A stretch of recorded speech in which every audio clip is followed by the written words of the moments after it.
To a musical comedy first-nighter, there is no sound as thrilling, as full of promise and delight as the discordant counterpoint of the orchestra tuning up for the overture. And here tonight, in our musical comedy theatre, a wave of happy anticipation animates the audience as they await the performance of the Cingalee. House lights are dimmed, except the green-shaded lamps on the music stand. A spot picks up the conductor, who acknowledges the applause. And the show begins.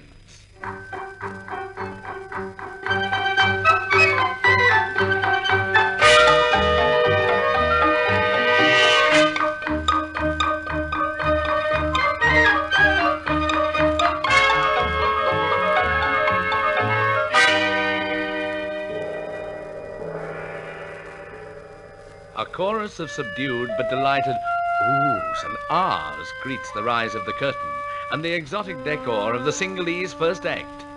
We see the veranda of Harry Verica's tea plantation. Beyond, a glimpse of the lush tropic vegetation, vivid flowers, tall palms fringing a blue lagoon. And downstage right, some exquisite human scenery that merits close attention.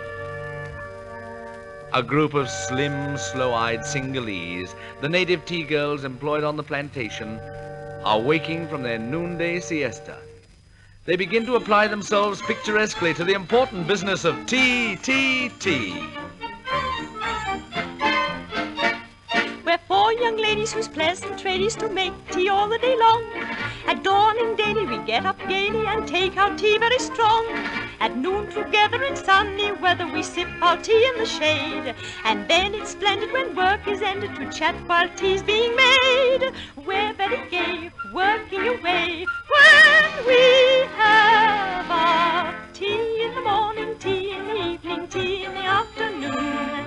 That's our tune, cup and spoon. Tea ever growing always is going, as you see.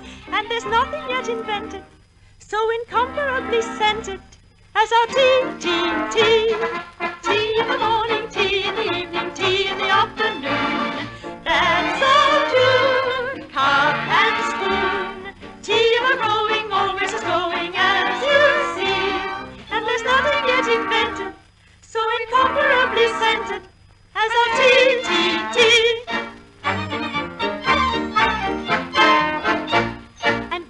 Chatter, it does not matter if young sahibs saunter up. They see us drinking and ask us winking. I say, just keep us a cup.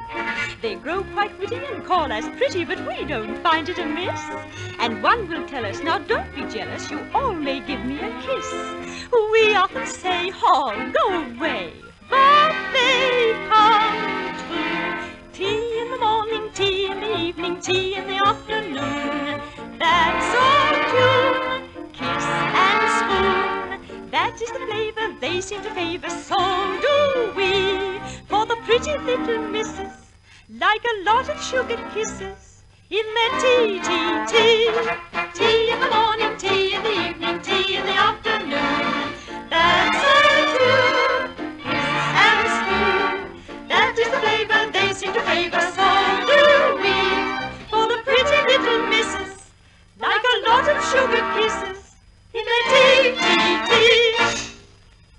Young Harry Verica, who owns the plantation, has fallen in love with one of his tea girls, fragile, flower-like Nanoya. And, what is more, he intends to marry her. At the moment, she is off stage somewhere picking frangipani. So Harry takes the opportunity to tell the tea girls and the audience of his love for this pearl of sweet Ceylon. On the bar of Pym the diver seeks for pearls. I know a gem outshining them, a jewel queen of girls, a fairest, the rarest, in worth so far above. No man alive in the sea would dive so deep as I in love. Pearl of sweet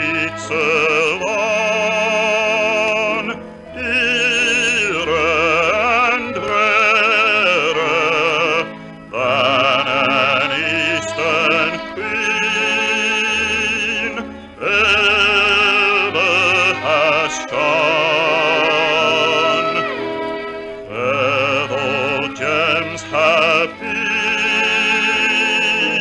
Her face is fairer. I long to win and wear her love sweet Ceylon. Sweet Ceylon, dearer and rarer than an eastern green ever has shone. Fairer gems have been, her face is fair. I long to win and wear her love sweet Ceylon.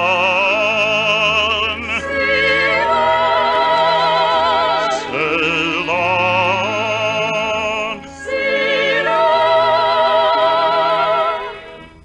Her love sweet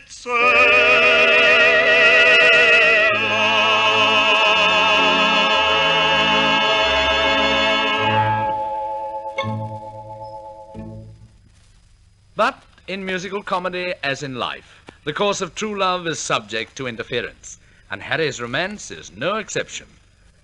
Nanoya, at the age of 4, was married by proxy to a native nobleman, Bubamba, as a girl in Ceylon is considered marriageable as soon as she's finished cutting her milk teeth. An amiable rascal Babu lawyer, Chambuddy Ram, has got himself appointed guardian of Nanoya after the kindergarten nuptials. Bubamba insists on Chambuddy producing Nanoya as the second marriage is now due to take place. Lady Pat, Harry's sister from England, appears on the scene, seeing no reason why she shouldn't have some fun with the others on the little island of gay Ceylon.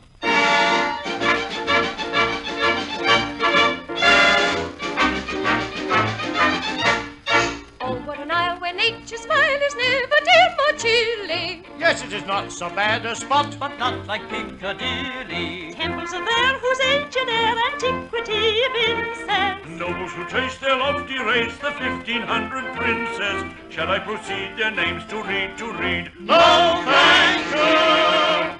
In the island of gay Ceylon, lovely jewels you come upon. Pretty pearls and cat's eyes, some as big as that size. Fire gems that never shine. The calm breezes glowing with breath of mine. Scent of musk and roses, charming all the noses. In the island of Ceylon. Travellers speak of Adam's Peak that gives a view of wonder. If you would care, we'll take you But there. I am staying under. I'll have a walk with you and talk about that native marriage. I cannot go on foot, you know, my rank demands a carriage. So may I call enough for all, Yes, please do. In the island of gay Ceylon, if some friend talks of walking on, you will answer quick, show. Let us call a rickshaw. They're so nice to ride upon. Let the gentleman ride the rickshaw man, leaning on a cushion while the coolies push on. Round the island of Ceylon. And all the time, weaving in and out of the plot with mad activity, is that copper-tinted zany, Chambuddy Ram. Ordered by the judge to produce Bubamba's wife, he divulges Nanoya's identity, and she is handed over to her much-married spouse with scant ceremony. No more will Nanoya see her Hari, no more kissy by the cinnamon tree that Nanoya loved. It is all very sad, and she sings this melancholy little song. In my happy childhood hours that are past and flown, I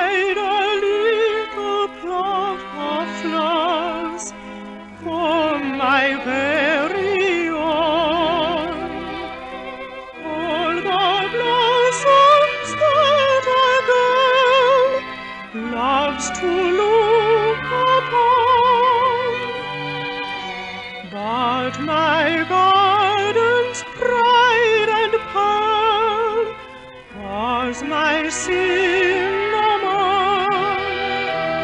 my cinnamon, cinnamon tree. I was always going just to watch it growing, with its tender leaves so slender one could hardly see. I was so enchanted with the tree I planted. I would woo it, singing to it, oh, my cinnamon tree.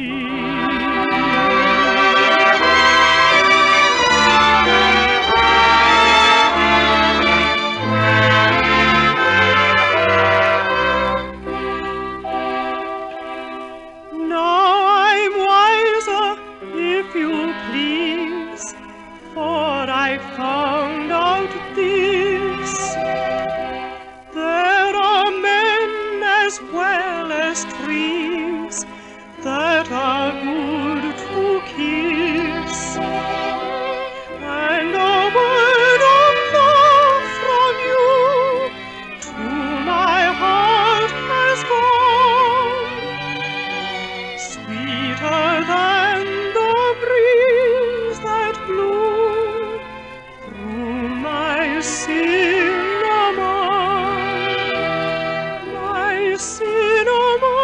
cinnamon tree. All my roses splendid long have lain untended.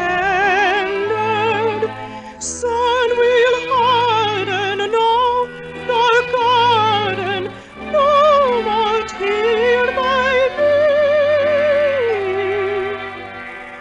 But a deeper pleasure than my childish treasure I discover with my lover.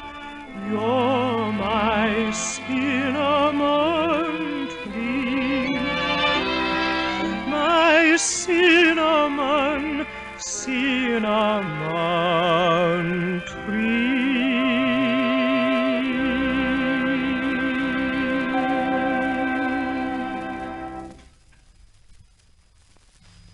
At this stage, little Nanoya, now in bondage, goes to the palace of Bubamba. As the curtain rises, we see the native population on fete. It is the famous Parahara, a feast in honor of the young bride.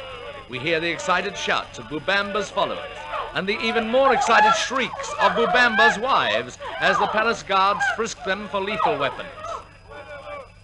A clatter in the courtyard.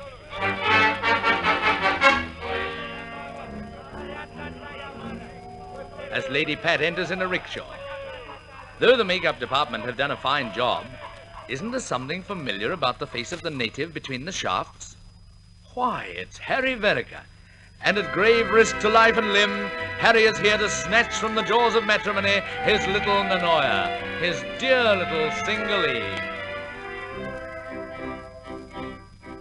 When sunbeams rise out of the skies, flooding the world with light, and shadows gray vanish away after the weary night, from early morn and the whole day through, till twilight and evening shade, I'm sure to be thinking of you, my dear little dark-eyed maid. Cingalee, Cingalee, I I've lost my heart to a Cingalee. You will be true to me, my dear little Cingalee.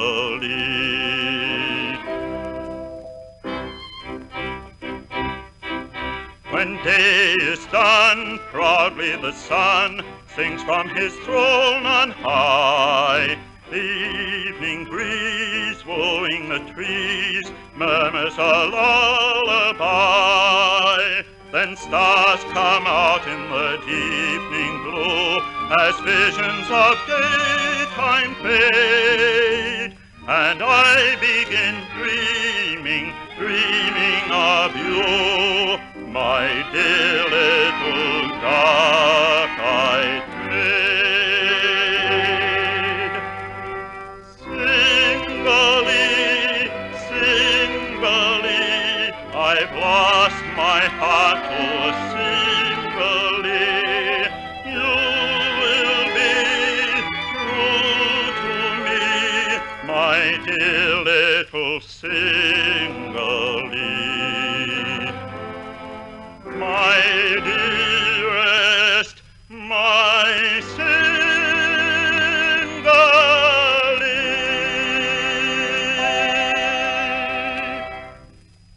By this time, most of the first act characters have turned up in Bubamba's palace under various pretexts, among them Bobby Warren, Harry's overseer, who loves the ladies and when he's not planting tea, enjoys nothing better than to toss off a musical number or a soft shoe routine. And now, before an admiring circle of coffee-coloured tea girls, he dashes down to the footlights to sing a toast to the ladies.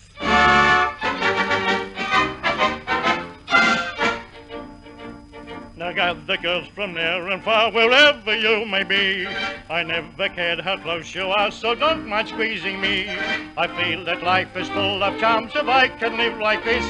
A girl or two on either arm, and all the rest a kiss.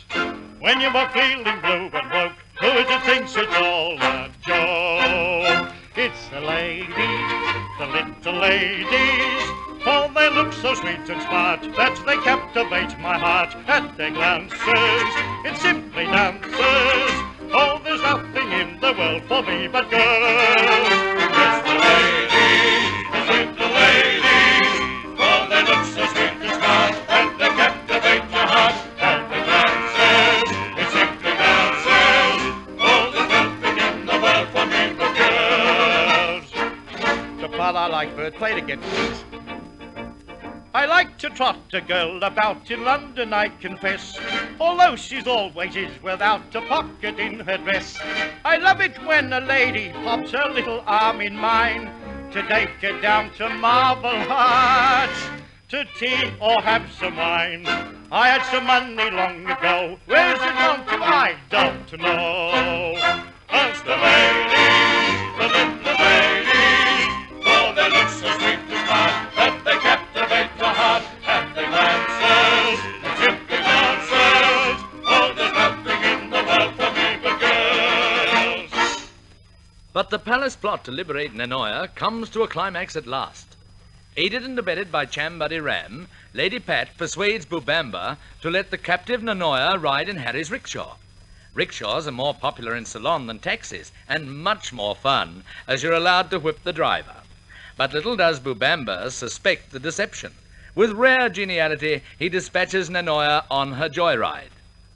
Alone, Nanoya rejoices at the prospect of her reunion with Harry, and in sentimental mood, pauses to wonder why he always calls her his little slow-eye. You met a little girl one day far away. She'd not got very much to say, not that day. And yet you love her, though I can't think why. Was it a something in her eye? She had little slow eyes of deepest brown, sort of, don't you know, eyes that never never frown. Perfect eyes of velvet in an oval frame. Eyes where little slice is the only name.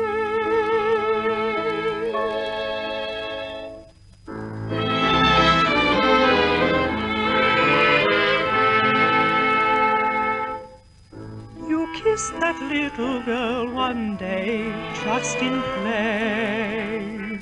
She'd only got one thing to say, yes, you may. And as you answered her with lingering sighs, she gazed upon you with those eyes, with those little slice,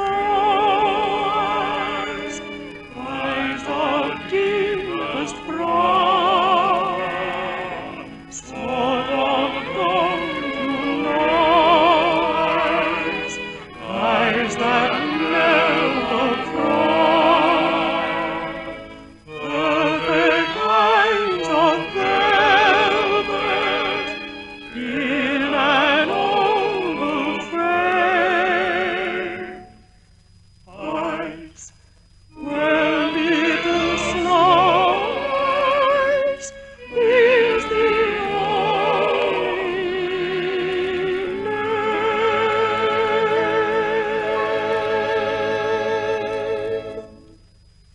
But another romance has been budding in the background. The dashing Bobby Warren and the meddlesome Lady Pat, who parted years before on account of Bobby's objections to Pat's Pekingese pup. Sorry I was rude about the peak, says Bobby. Oh, forget it, says Lady Pat. I got rid of it anyway. But wait till you see my giant panda. If only all the world had been made for you and me. We shouldn't need a Bradshaw or an ABC. The days would all be fine, the sun would always shine. Merely for me. And me. Should there be a night without a moon, we would get another very soon. Every bit of news would be quite true. The papers would be full of me. Me too.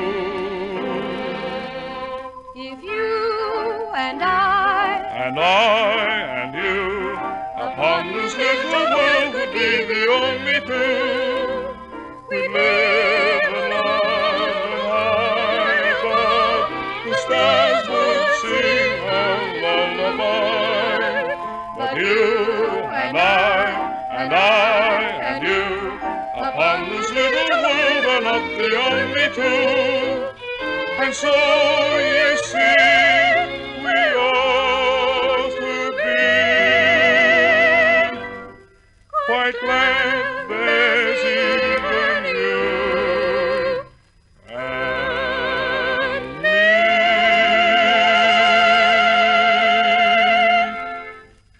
Nanoya and Harry have now made a completely successful getaway, and Chambuddy Ram hits on the brilliant scheme for covering their tracks. The guests assemble for the wedding, but when Boubamba goes over to the bridal palanquin and orders his beautiful one to raise her veil, what does he see? Why, Chambuddy! Everybody laughs. Chambuddy stole my gal, gasps the enraged Boubamba. And at this moment, Nanoya and Harry, who have been married by a native priest, come on in triumph for the finale and the vivid spectacle of the Parahara.